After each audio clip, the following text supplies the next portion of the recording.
Nah, recording sudah dimulai. Ya. Assalamualaikum warahmatullahi wabarakatuh. Waalaikumsalam. Pada siang ini kita kuliah mengenai konversi bioenergi untuk mahasiswa pasca program studi energi terbarukan Universitas Dharma Persada. Sistem poligenerasi energi judulnya, kemudian subjudulnya terkait dengan strategi dan teknik pemanfaatan poligenerasi energi untuk biomasa. Materi ini cukup advance bagi saudara-saudara karena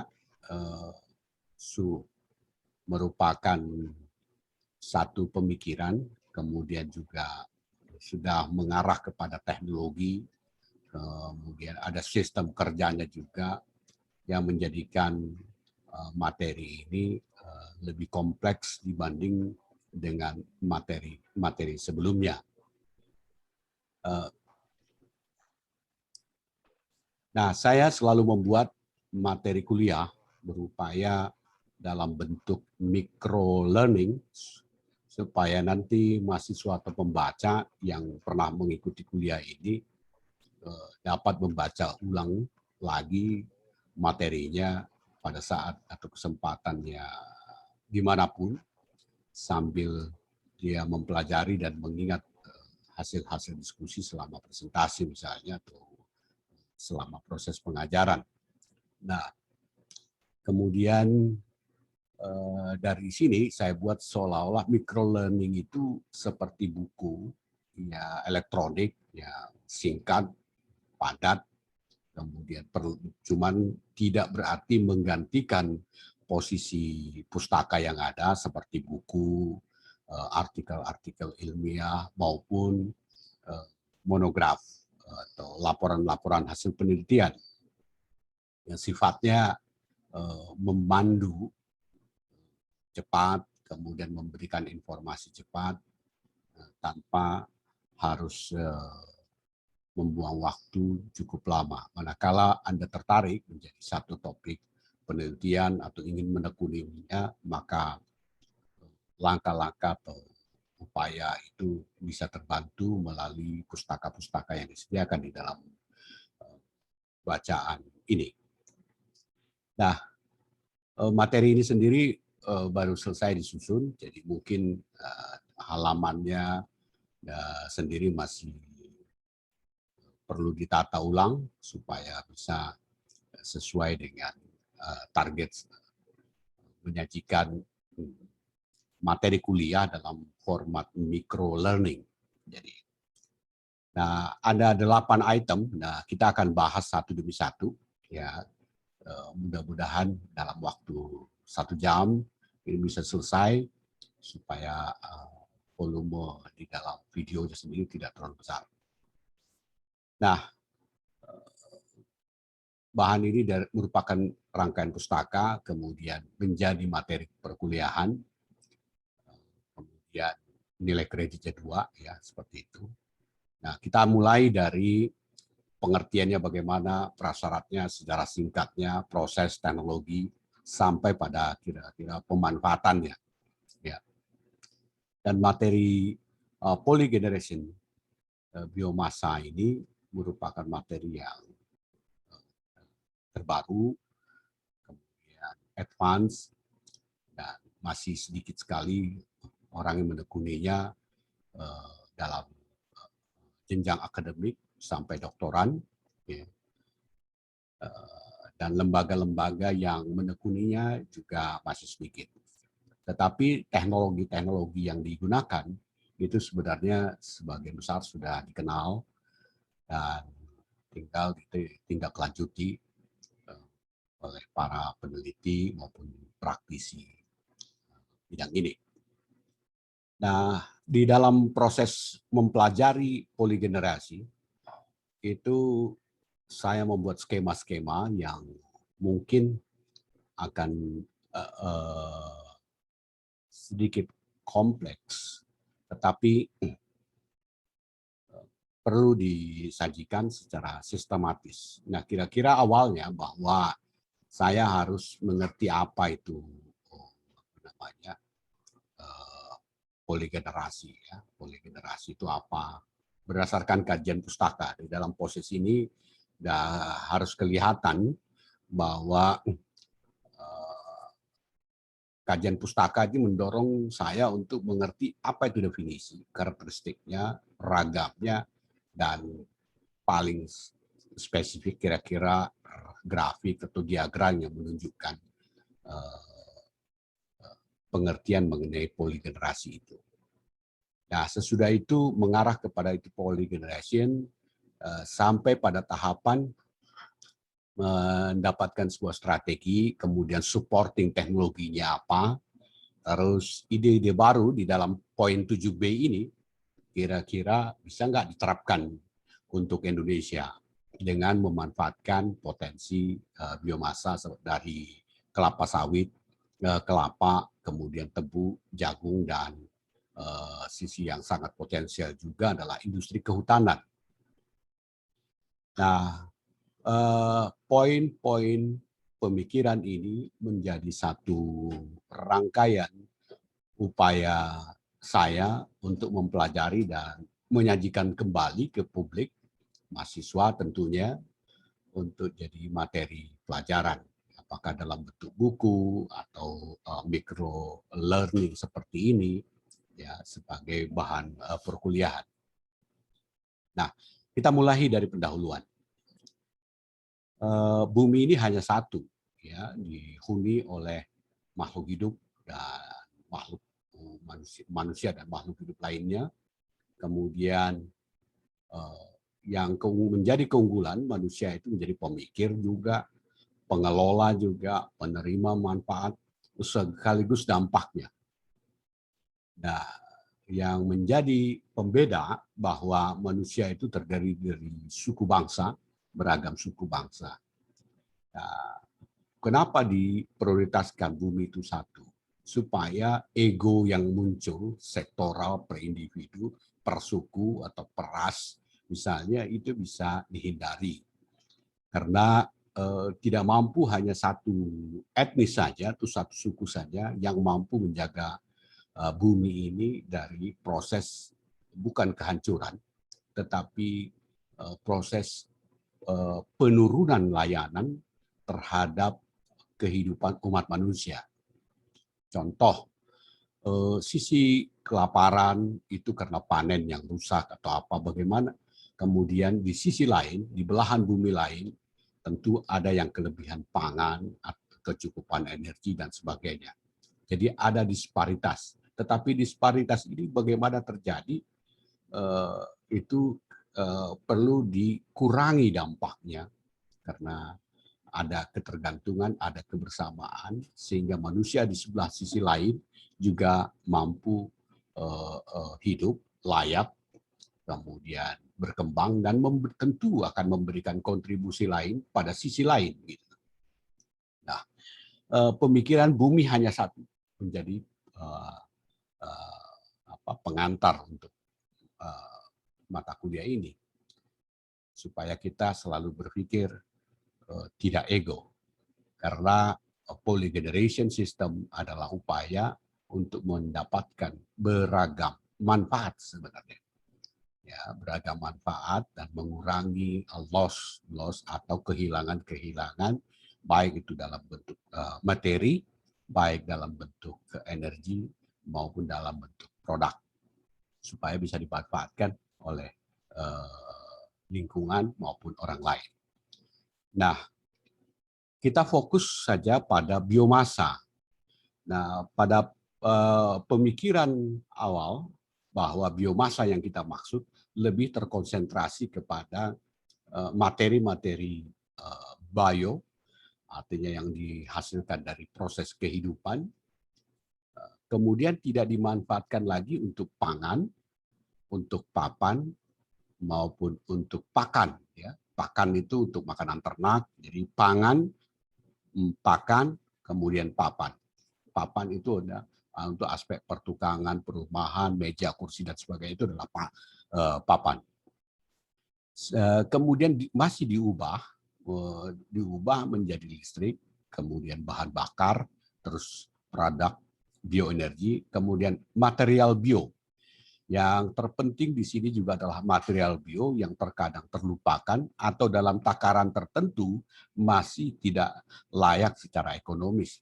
Tetapi di presentasi ini tetap saya sampaikan bahwa ada saatnya suatu industri yang menghasilkan begitu banyak material bio perlu menggunakan prinsip ini untuk dimanfaatkan oleh industri lain. Contoh misalnya materi-materi seperti tar misalnya dalam proses gasifikasi bisa dimanfaatkan oleh industri lain untuk menghasilkan bahan bakar ataupun produk-produk biokimia lainnya. Nah itu.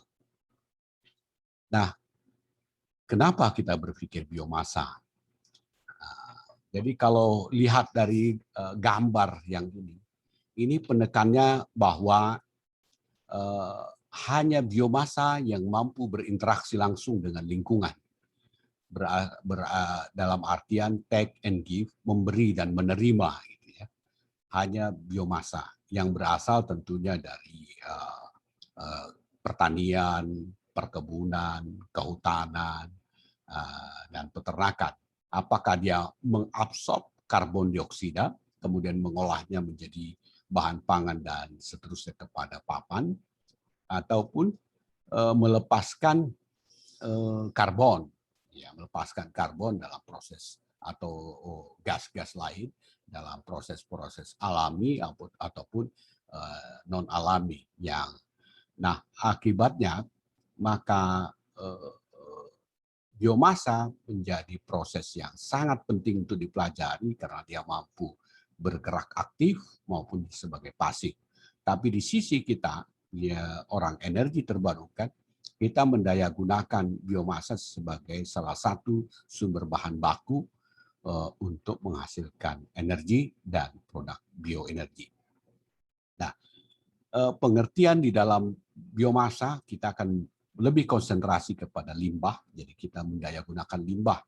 Kemudian kita fokus juga untuk menambah pasokan energi. Impact yang muncul selebihnya seperti peduli lingkungan, terutama untuk pemanasan global, climate change, dan perubahan tata guna lahan adalah impact atau dampak yang dibuat atau manfaat yang diperoleh dari proses yang tentu bisa kita ukur, tetapi bukan menjadi prioritas utama. Artinya kita harus menghasilkan energi dan mendayagunakan limbah sebagai prioritas. Adapun pemanasan global, climate change, dan perubahan tata guna lahan, itu merupakan impact atau dampak yang diikutkan atau ditarik dari proses dari target utama tadi. Kita lanjut. Kemudian di dalam proses ini menjadi argumentasi lagi untuk meyakinkan bahwa biomasa dipakai atau memberikan jawaban terhadap pertanyaan kenapa biomasa gitu ya. Nah, karena biomasa beragam sumbernya, ya, ada dari industri, baik industri perkayuan, industri kehutanan, kemudian industri pertanian, kemudian ada yang langsung dari proses pertaniannya sendiri, kemudian ada yang dari kehutanannya, kemudian lagi ada dari limbah, baik urban maupun dari peternakan misalnya, ya bisa juga seperti itu.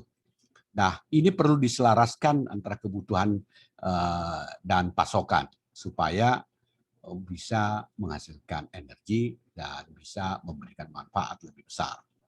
Nah, pemikiran di sini juga ada biomasa tradisionalnya perlu kita perhatikan karena orang hanya memanfaatkan biomasa dalam artian kayu dijadikan kayu bakar, arang, kemudian limbah ternak dijadikan untuk supporting pertanian dalam artian dimanfaatkan sebagai pupuk. Tentu juga kita perlu perhatikan dan dipertimbangkan, ya, supaya kondisi itu atau pelaku-pelaku yang memanfaatkan kondisi itu tidak tersisih. Karena prinsip dari polygeneration itu sudah sangat-sangat fleksibel, apalagi konversi bioenergi. Tidak boleh ada yang tersisa, tidak boleh ada yang tersisih, tetapi kalau memungkinkan tersanjung bersama, kira-kira seperti itu. Nah, yang panah ke bawah menunjukkan bahwa poin-poin keluaran atau output yang diperoleh dari proses konversi itu. Ada panas, ada listrik, ya kemudian ada bahan bakar, ya apakah itu bahan bakar cair, gas, ya dimanfaatkan untuk transportasi. Kemudian ada lagi bahan bakar atau energi listrik yang dimanfaatkan setempat. Nah, kemudian ada juga bahan baku, ya memerlukan pemurnian lebih lanjut seperti biomaterial atau tar tadi yang saya sebut. Itu merupakan raw material yang bisa dimanfaatkan lagi di pirolisa sehingga mendapatkan bensin misalnya, kemudian bahan bakar lain ya. Nah itu. Nah dari sini bahwa kita memanfaatkan semua sumber energi atau produk energi itu untuk pasokan energi secara nasional untuk wilayah, kemudian untuk transportasi dan untuk bangunan plus industri. Ya, itu adalah bagian-bagian dari pendayagunaannya. Oke, saya lanjutkan. Nah, pada tahap ini kita pertama kali akan mencari pengertian apa itu poligenerasi. Poligenerasi sederhananya adalah bahan bakunya satu, kemudian diolah menghasilkan minimum 2 produk, yaitu listrik, kemudian bahan kimia lain. Nah, itu sederhananya. Nah, apakah bahan kimianya dalam bentuk pupuk, apakah dalam bahan kimianya dalam bentuk charcoal misalnya, itu adalah produk. Jadi lebih dari satu. Nah, prosesnya sendiri apakah melalui reforming, kemudian gasifikasi dan elektrolisa. Nah, nanti kita akan detail lebih membahas mengenai kelanjutan dari pengertian ini. Nah, kalau awal dari pengertian sederhananya ada satu bahan baku yang dihasilkan, yang digunakan, kemudian minimum 2 produk yang dihasilkan, yaitu listrik atau energi dan bahan kimia ataupun bioenergi, maka itu adalah poligenerasi. Nah, penekanan di sini untuk mendayagunakan menjadi strategi dan teknik. Strategi ini kan adalah konsep. Teknik bisa langsung sudah implementasi dengan menggunakan alat, menggunakan teknologi, menggunakan kapital, tenaga, sumber daya manusia, dan wilayah. Nah, itu pengertiannya. Sebelum mengarah ke sana, maka kembali kepada sistem bioenergi sendiri, terutama dari mata rantai pasokan, mulai dari pasokan bahan baku sampai kepada produk dan penjualan. Nah, ini perlu dipahami dengan baik bahwa semua tahapan, 5 tahapan yang di sini, ya, sampai kepada proses-proses konversi, kemudian menjadi produk dan dipasarkan, adalah proses yang selalu berkesinambungan. Selalu berkesinambungan atau berkelanjutan. Nah, berkelanjutan terus, continue ya. Kemudian kontinuitas ini akan berkelanjutan, artinya sustainable, itu kalau ditopang oleh 3 komponen utama, yaitu sosial, ekonomi, dan lingkungan. Ya, perlu juga ditambahkan ini sosial budaya ya kalau dalam pemikiran kita terdahulu mengenai sistem bioenergi.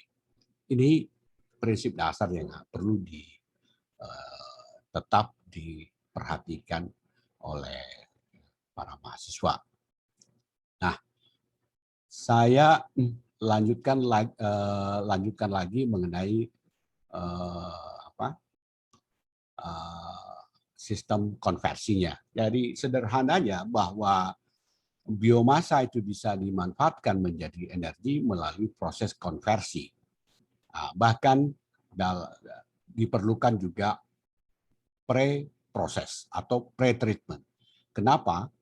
Karena kita sadari bahwa biomasa itu sendiri beragam jumlahnya, beragam tipenya, beragam kualitasnya, kemudian tentu dalam jadwal untuk sistem produksi misalnya beragam waktu kedatangannya, maka pre-processing diperlukan untuk mendapatkan bahan baku yang lebih seragam, bukan berarti harus sama semua ya, tapi lebih seragam, terjadi peningkatan kualitas dan memenuhi syarat untuk diolah supaya energi yang keluar untuk proses pengeluaran itu tidak terlalu tersita untuk membuat keseragaman atau penyatuan raw material.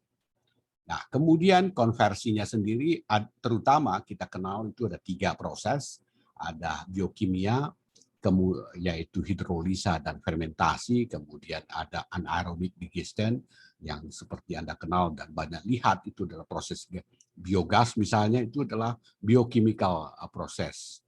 Kemudian ada kimia proses atau proses chemical proses. Ada yang disebut hidrogenisasi, ada transesterification, kemudian analisa yang lain. Terus ada aspek proses ketiga, yaitu termokimia proses. Nah, ada gasifikasi, ada pirolisa, ada combustion. Yang paling rendah di sini adalah combustion, pembakaran saja. Itu hanya mendapatkan panas, kemudian keluarnya abu, ya. Kemudian lagi dari proses panas itulah mungkin dimanfaatkan yang lain. Nah, pirolisa lebih advance, demikian juga dengan gasifikasi. Nah, semua proses konversi ini menjadi perhatian kita dan dalam hal ini supaya kita bisa mendapatkan energi. Nah, energi yang kita peroleh itu juga ada 3 tipe. Pertama adalah listrik saja yang kita sebut. Apakah itu sudah jadi gas kemudian diubah jadi listrik, kita sebut saja listrik. Kemudian ada bahan bakar cair, ada bahan bakar padat misalnya ya, dan kemudian ada bahan bakar dalam bentuk gas. Nah, prinsip ini juga perlu diperhatikan supaya kita memahami bahwa ada proses yang berkesinambungan, ada teknologi yang muncul, dan ada produk yang harus kita dapatkan. Nah, kita mengarah kepada pencirian dari poligenerasi itu sendiri dibanding dengan strategi-strategi atau sistem konversi energi yang ada. Kalau bahan bakunya itu hanya satu, kemudian hanya menghasilkan listrik, ya tentu kita tidak bisa sebut poligenerasi, ya. Nah, tetapi kalau bahan bakunya satu, kemudian dia menghasilkan minimum ada listrik, kemudian panasnya lagi dimanfaatkan, kita sebut cogeneration. Kemudian kalau ada listrik, kemudian ada lagi refrigeration, ini ada penggunaan bahan panas juga, itu disebut trigeneration. Dan saya pikir sudah pabrik ataupun mesin itu sudah banyak yang kita bisa peroleh atau bahkan kita punya cukup banyak pengalaman mengenai cogeneration atau trigeneration plant ini ya. Dan ini sudah menjadi umum lah. Kemudian saya lanjut ke pengertian polygeneration. Nah, polygeneration di sini kalau kita lihat skema yang paling atas kanan ya, di halaman 15 ini, maka lebih dari 3 atau katakanlah 4 ya, produk-produk terkait dengan energi. Jadi pemanfaatan panas yang muncul, kemudian listriknya muncul, kemudian dimanfaatkan untuk desalinasi atau mengubah air laut menjadi air tawar, bahkan menjadi air minum, itu adalah satu komponen-komponen yang menjadi poin di dalam pabrik poligenerasi. Nah, kemudian ada material output, apakah biofuel, apakah urea, dan sebagainya. Nah, dengan satu materi bahan baku, ya biomas, kemudian jadi masuk. Nah, ada kombinasi lain, bisa biomas, kemudian ada energi lain, itu sebenarnya hanya melakukan supporting, ya, supporting misalnya penggunaan energi radiasi yang lain untuk masuk. Itu sebenarnya posting. Mungkin di dalam raw materialnya sendiri minimum hanya satu, maksimum hanya satu, supaya raw material tidak banyak digunakan. Artinya efisiensi betul-betul sangat diperhatikan di aspek ini. Nah, batu bara dan biomasa memiliki ciri yang hampir sama. Cuman tentu kita sudah yakini bahwa batu bara menjadi bahan baku yang tidak tergolong sebagai material yang terbarukan. Nah, maka orang akan menggunakan biomasa. Jadi polygeneration plant ini bisa dimanfaatkan untuk batu bara, terutama yang low range kalori misalnya ya. Kemudian sayangnya batu bara bukan bahan baku terbarukan, sehingga orang lebih berkonsentrasi kepada biomasa. Nah, ini pengertian polygeneration dan sudah dalam bentuk pabrik gitu ya, sudah ada pabrik, bahkan sudah ada mesin gitu ya. Nah, cuman perlu ada pemahaman bahwa semuanya tidak bisa dilakukan hanya dengan mesin. Artinya mesinnya sudah tersedia. Yang perlu kita pahami bahwa teknologi itu adalah pelengkap dari strategi yang kita bangun. Itu yang menjadi ciri khas dari polygenerasi ini. Nah, kita perbesar lagi bahan presentasinya, bahwa ada batu bara, ada biomasa, katakanlah input sesuatu, kemudian dimasukkan ke pabrik dengan sistem dan proses yang baik, dengan pertimbangan poligenerasinya mampu menghasilkan listrik dan mampu mendayagunakan panasnya, kemudian mampu juga mendayagunakan energi yang ada untuk jadi pendingin, bahkan mengubah air laut menjadi air minum. Nah, posisi-posisi ini disebut manfaat atau produk. Jadi ada multi produk. Satu bahan baku menghasilkan multi produk. Itu singkatnya dari poligenerasi. Kemudian ada materi luaran lagi yang lain, bahwa ada biofuel, ada urea, dan sebagainya. Sementara ada aliran ini ada menunjukkan bahwa proses itu mengalir, jadi dari satu raw material, kemudian itu ada kontinuitas, jadi kontinuitas. Nah, tentu tidak semua dari posisi A misalnya ke posisi B jumlahnya 1 kilo, kemudian tetap menjadi 1 kilo. Bisa saja terjadi pengurangan karena ada degradasi atau penurunan kualitas dan kuantitas di dalam perpindahan tempat itu. Ya. Nah, kita lanjut. Saya membuat skematik sederhana bahwa sumber daya energi terbarukan kalau berbasis biomasa terutama jika diterapkan dengan poligenerasi, maka menghasilkan listrik, menghasilkan panas, menghasilkan pendingin, dan menghasilkan air. Plus juga ada raw material yang bisa dimanfaatkan oleh industri lain untuk menghasilkan sesuatu.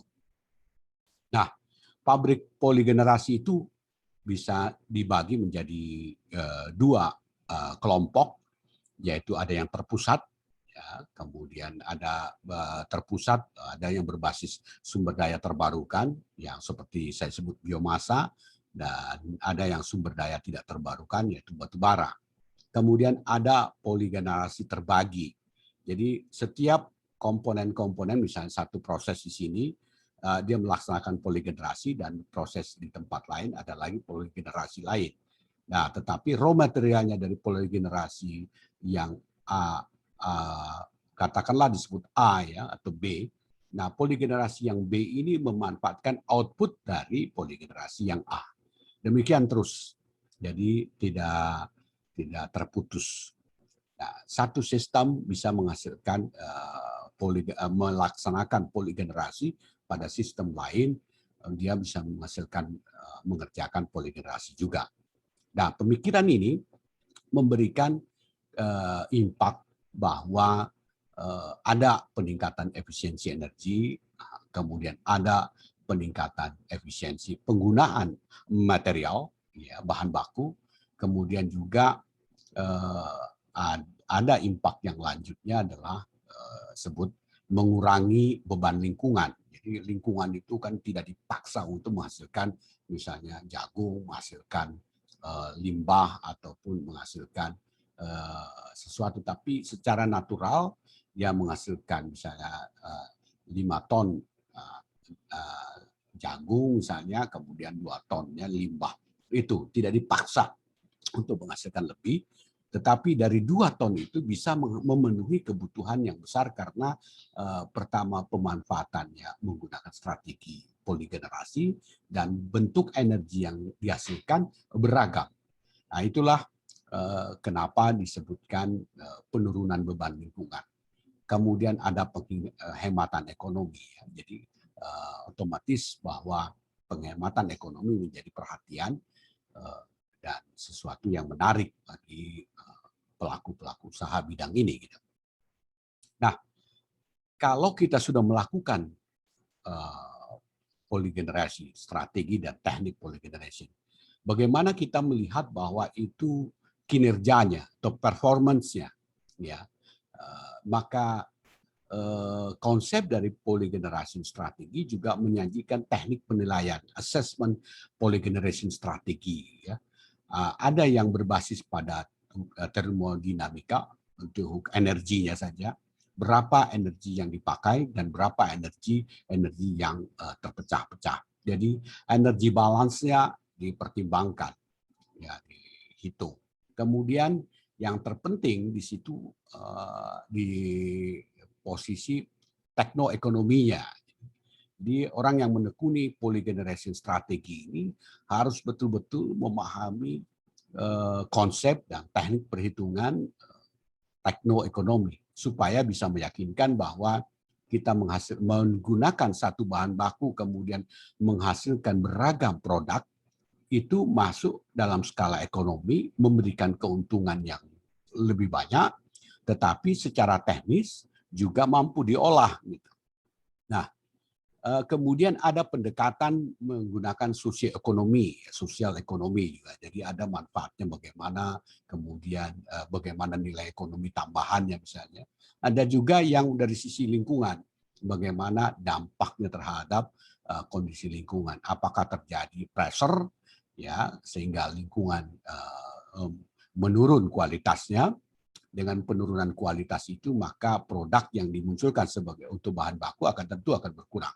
Nah, itu juga menjadi perhatian, konsentrasi. Jadi kalau disebutkan pada teknik penilaian poligenerasi ini bisa jadi satu keahlian tersendiri bagi saudara-saudara.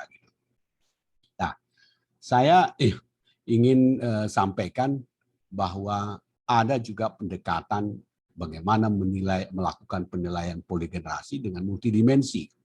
Jadi kombinasi dari energi, kombinasi dari teknik, kombinasi dari ekonomi dan sosial ekonomi plus lingkungan dijadikan material untuk penilaian sistem itu. Nah, pemikiran ini, multidimensi ini tentu akan lebih kompleks dan tidak bisa ditangani oleh 1 atau 2 orang personil untuk kajiannya atau penilaiannya, tetapi menggunakan dalam satu tim yang terdiri dari berbagai bidang keahlian. Nah, itu ya teknik penilaian poligenerasi. Makanya saya sebutkan di awal bahwa ini adalah advance. Jadi sebuah lanjutan dari konversi bioenergi yang menarik dan menjadi tantangan tersendiri bagi kita untuk dipelajari karena kita memiliki raw material yang cukup, sumber daya yang melimpah, kemudian kita juga membutuhkan pasokan tambahan energi setiap tahun yang demikian besar. Bahkan kita harus berpikir bahwa dari proses itu tidak hanya mendayagunakan potensi raw material kita, tetapi juga dan memenuhi kebutuhan internal negara, yaitu wilayah, terhadap energinya, tetapi menjadi satu komoditi ekonomi yang bisa memberikan nilai tambah. Artinya ada sumber penghasilan, ada nilai ekonomi yang muncul dari situ. Nah, inilah saya sebutkan pemikiran-pemikiran yang advance. Nah, di dalam proses kajian poligenerasi itu diawali dengan teori, konsep, ya misalnya, oh kenapa begini, kenapa begitu, ya itu adalah biasa di dalam proses pengembangan ilmu pengetahuan. Dan kemudian dilakukan percobaan skala laboratorium, kemudian ada pilot plan, contoh gitu ya, kemudian ada industrial scale-nya. Itu. Nah, ini adalah simulasi di mana biomasa digunakan sesudah mendapatkan proses drying, ya kalau di sini sebut drying gitu ya. Di sini ada proses dryingnya, itu adalah pre-treatment, bagian dari pre-treatment. Kalau sudah memenuhi kriteria, ini disebut masuk, di sini gasifikasi.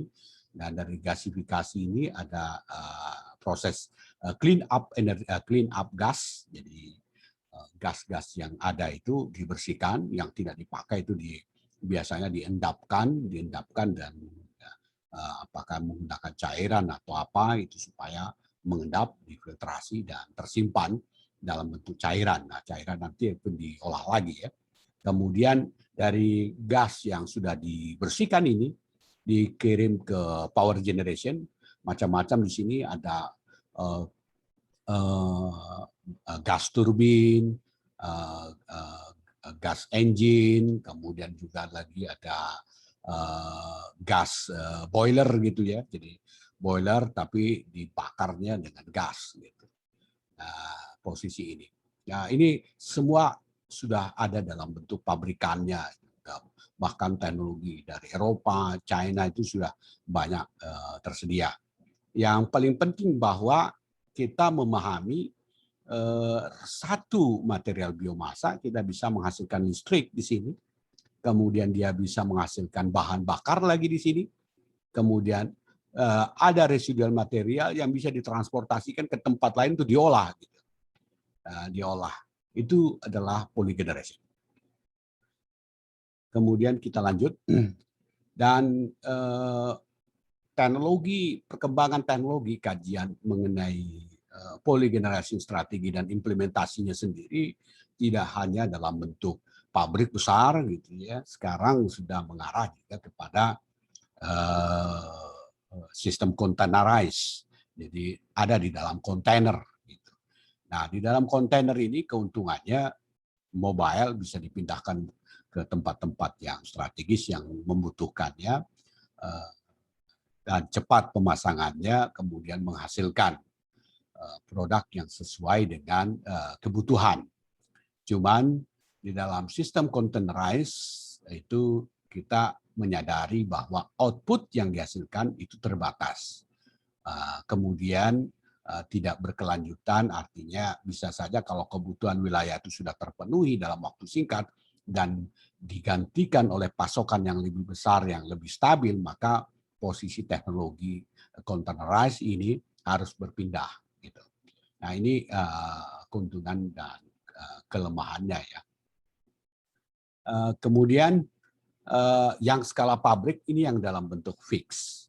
Jadi kalau kita pelajari dengan baik, ya poligenerasi dalam bentuk pabrikan ini kompleks, di mana raw material yang ada diproses demikian adanya, tetapi pada intinya adalah setiap pengolahan itu menghasilkan sesuatu dan energi, dan energi yang ada dimanfaatkan kembali. Jadi diupayakan dimanfaatkan kembali, tetapi tidak semua berarti akan ada penurunan.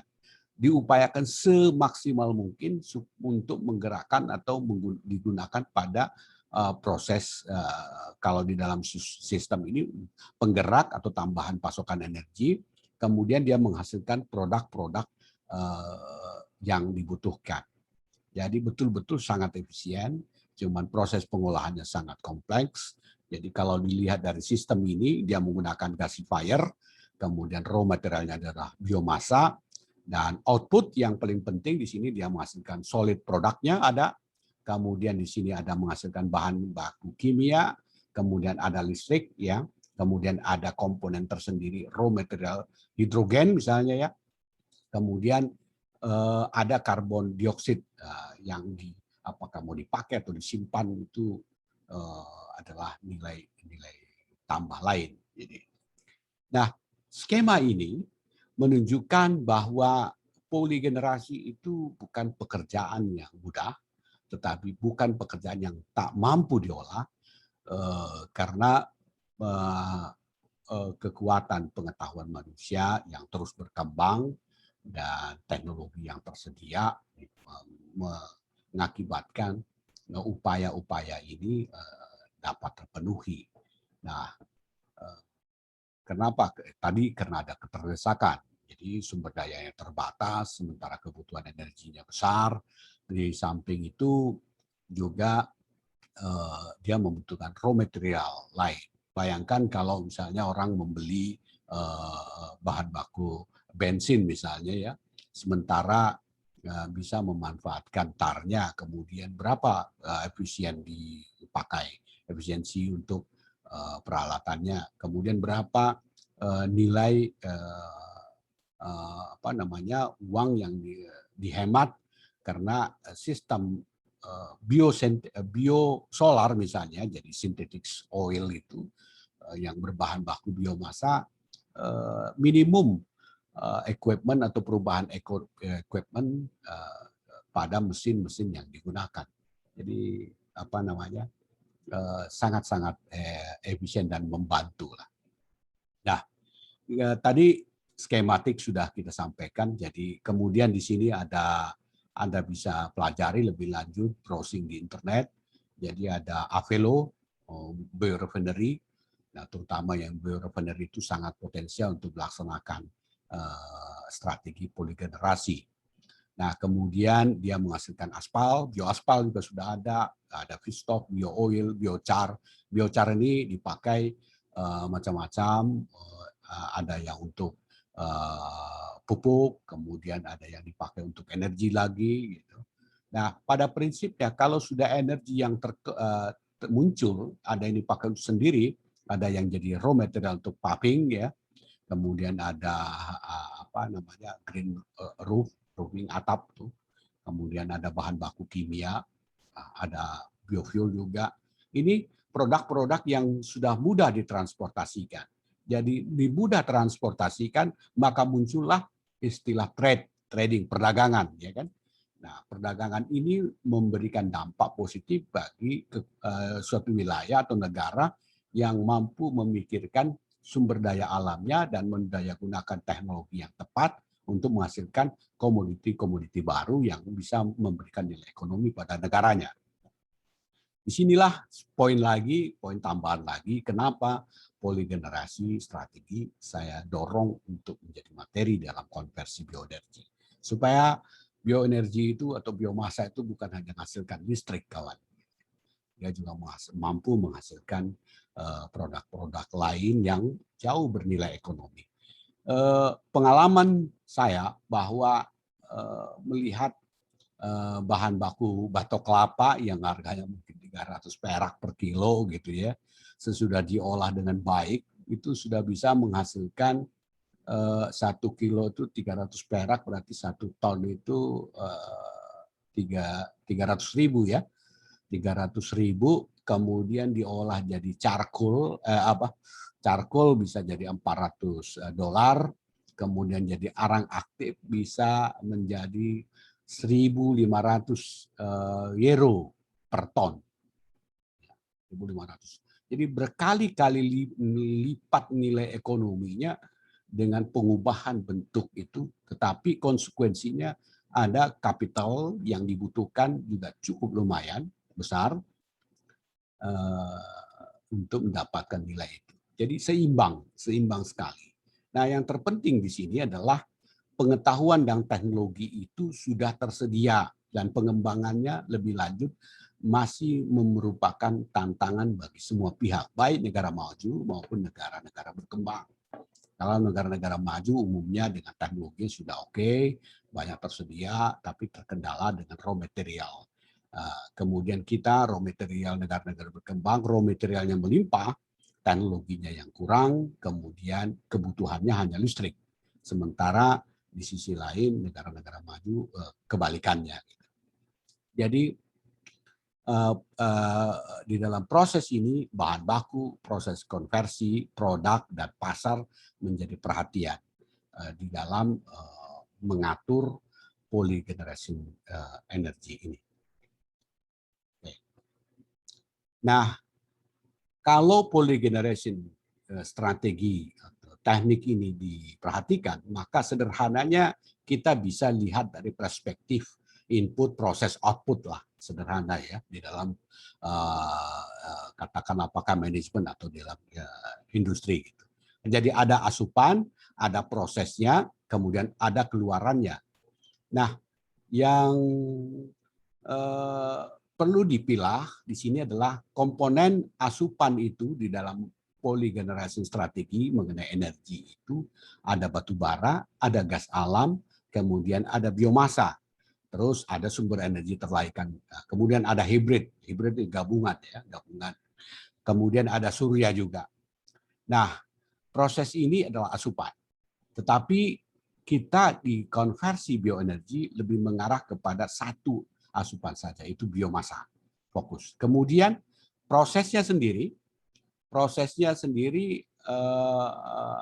atau teknologi yang dimanfaatkannya macam-macam, ada menggunakan apa namanya itu, ada combined cycle gas, organic ranking cycle misalnya, macam-macam juga. Organic ranking cycle ini juga lumayan berkembang dan terus dikembangkan. Kalau organic ranking cycle, dia lebih mengarah kepada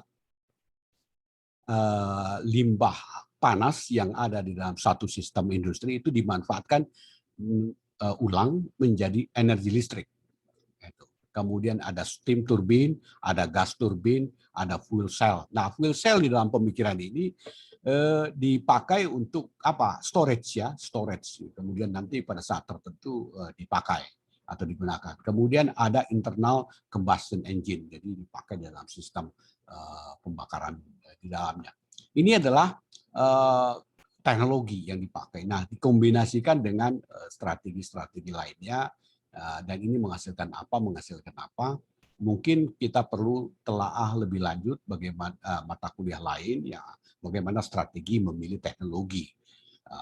Ada aspek apa namanya, kemudahan kita mempelajari prinsip dasarnya, kemudian skalanya itu sudah bukan lagi laboratorium atau pilot plant, tetapi sudah mengarah ke komersial.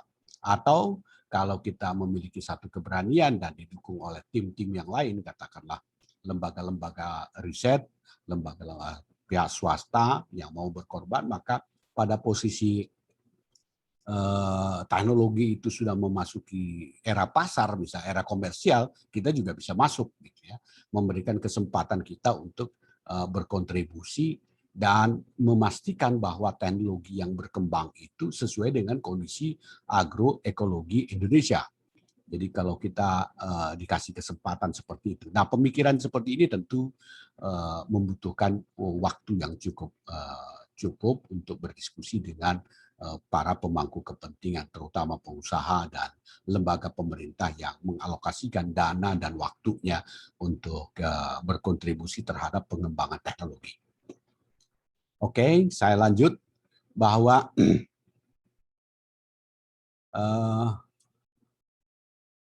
luarannya sendiri, jadi ada input, ada proses, ada output. Nah, luarannya di dalam poligenerasi ini ada proses penghangat, kemudian ada pendingin, kemudian ada daya, listrik dan sebagainya. kemudian ada bahan bakar, sintesis, ya, ada bahan kimia dan produk lain. Nah, berapa proporsinya ini masing-masing di dalam sebuah sistem itu ditentukan oleh strategi atau prioritas sistem itu dibangun. Apakah sistem itu konsentrasinya ke produk-produk bioenergi, maka daya hanya dipakai untuk internal. Kelebihannya lagi tidak dipakai untuk penerangan misalnya. Nah, kemudian karena dia konsentrasi kepada produk misalnya produk biocoal misalnya ya. Jadi strategi optimum itu masing-masing output ditentukan dengan pertimbangan-pertimbangan internal unit usaha itu atau perusahaan. Oke, lanjut. Nah, kalau lihat dari ragamnya cukup kompleks bahwa produk bioenergi, jadi biomasa yang kita pilih, ya tentu beragam jumlahnya dan tentu akan memberikan hasil yang beragam. Bahwa kita bisa menghasilkan beragam pula produk. Ada yang kita klasterkan saja di dalam 3 kelompok, yaitu ada bahan-bahan kimia yang spesial, ada bahan-bahan kimia yang sifatnya komoditi kayak biofuel segala macam, ini komoditi bisa diperdagangkan ya. Kemudian ada yang consumer chemical, jadi bahan bakunya ini dipakai untuk membentuk materi lagi, jadi sifatnya konsumtif lah. Ya, kemudian spesial itu tentu ada pertimbangan lain, misalnya dia bisa menghasilkan sesuatu yang baru kalau diubah lagi misalnya ya, atau memang sudah bisa digunakan sebagai energi. Nah, prosesnya itu sendiri kita sangat selalu mengandalkan bahwa limbah yang dihasilkan dari rantai pangan yang ada, rantai itu bisa dimanfaatkan dengan baik, menghasilkan tiga klaster komoditi tadi. Sehingga strategi poligenerasi tepat untuk kita pelajari dengan baik. Nah, kekuatannya di mana harusnya? Kekuatannya adalah teknik kimia, ya, kemudian teknologinya sendiri, chemical engineering-nya harus kuat nih, sama matematik statistiknya lah ya, supaya dapat perhitungan-perhitungan yang tepat, ya, analisis ekonominya juga. Jadi bahan. Kemudian dari sisi manajerialnya juga. Jadi banyak hal yang bisa kita memberikan kontribusi, dan kepakaran orang tidak hanya pada satu hal, tetapi kepakaran itu merupakan salah satu kontribusi terhadap upaya menghasilkan atau menjalankan strategi poligenerasi itu. Kalau poligenerasi ini tidak bisa ego, harus teamwork ya. Nah, kemudian dari teamwork ini barulah mampu menghasilkan nilai produk yang lumayan bagus. Nah, untuk mempelajari poligenerasi itu ada yang dari sisi strategi, ada yang dari sisi teknik. Ya, kalau kita lihat ini dari apakah kita strategisnya, apakah tekniknya. Tetapi kedua-duanya tidak dipisahkan, ya tinggal kita bagi. Kemudian teknik tentu akan berkecimpung dengan strategi dan pemilihan teknologi serta pengoperasiannya plus maintenance-nya di dalam sistem poligenerasi untuk menghasilkan energi yang sifatnya targetnya adalah sustainable energy system. Nah, kemudian ada juga raw material non-renewable energy. Tapi kita konsentrasi pada renewable energy biomass-nya. Nah, dari sisi vertikalnya, ada mulai dari teori, ada sistem desain, model simulation, pilot plant, sampai industrial plant. Ini sebagian besar juga sudah masuk pada industrial plant. Pilot plant juga ada yang mungkin. Nah, kemudian kalau kita mungkin dalam tahapan-tahapan di kampus lebih banyak kepada 3 poin di bawah ini ya, model simulation, sistem desain, teori gitu ya. Nah, kalau kita sudah bekerja sama dengan pihak swasta ataupun lembaga internasional, maka mungkin kita akan bisa bergerak ke arah pilot plant dan industrial plant. Nah, itu pemikirannya. Kemudian ini mengenai penilaian tadi ada disebutkan. Jadi termoekonomik analisisnya harus kuat, termodinamik analisisnya harus ada, ekonomik analisisnya. Nah, sehingga kita bisa menerjemahkan atau mendayagunakan apa istilah itu exersi analisis, pinch analisis dan mathematical optimum teknik. Nah, pendalaman-pendalaman ini memberikan satu kesempatan kita di dalam strategi poligenerasi ini tempat untuk berkontribusi. Bukan berarti harus dikuasai semua, tetapi kita ingin berkontribusi apa, bidang keahlian kita apa, dan yang sudah tersedia apa, dan kesempatan yang tersedia untuk kita apa. Itu adalah salah satu hal yang sangat penting untuk dipelajari atau dipahami di dalam strategi poligenerasi. Namanya juga strategi, sifatnya banyak mikir, ya. Kemudian nanti teknik implementasi dari strategi-strategi itu dan ketersediaan teknologi sama modal yang tersedia. Jadi kalau strateginya bagus, kalau tekniknya tidak mendukung, ya tentu kita tidak bisa berkelanjutan. Nah, secara teoritis kita bisa manfaatkan sistem dan teknik poligenerasi energi ini untuk mendapatkan 4 manfaat. Pertama adalah peningkatan efisiensi konversi energi, penggunaan bahan baku, kemudian ada mengurangi biaya produksi dan produk bioenergi, jadi cost operasionalnya itu akan lebih rendah. Nah, kemudian ada peningkatan jumlah produk energi dan produk bioenergi yang berarti ada peluang untuk meningkatkan pendapatan dari satu sistem usaha. Nah, efek yang lebih lanjut ya tentu kita akan terima peningkatan kualitas lingkungan, paling tidak menghindari pressure atau tekanan terhadap layanan ekosistem atau lingkungan terhadap lingkungan global. Jadi pemanfaatan strategi poligenerasi energi ini di dalam konversi bioenergi, konversi biomasa menjadi bioenergi, itu tidak berpikir selalu bahwa energi yang dihasilkan tidak menambah kerusakan lingkungan, baik dalam bentuk menambah emisi gas rumah kaca seperti karbon dioksida, kemudian metan, kemudian juga lagi sulfur dan sebagainya, ya. Nah, itu semua sudah diredam sehingga ada potensi untuk memberikan upaya peningkatan kualitas lingkungan. Untuk globalnya sendiri ya tentu harus berkontribusi lagi pihak-pihak lain, dengan kata lain bahwa strategi poligenerasi energi ini mereka juga harus terapkan supaya mendapatkan kesempatan untuk berkontribusi juga. Kembali kepada rangkaian tangan bahu-membahu untuk menjaga bumi itu satu. Nah, ini kira-kira bagaimana strateginya yang secara kualitatif Anda bisa pelajari dari pustaka, kemudian juga bagaimana memanfaatkannya.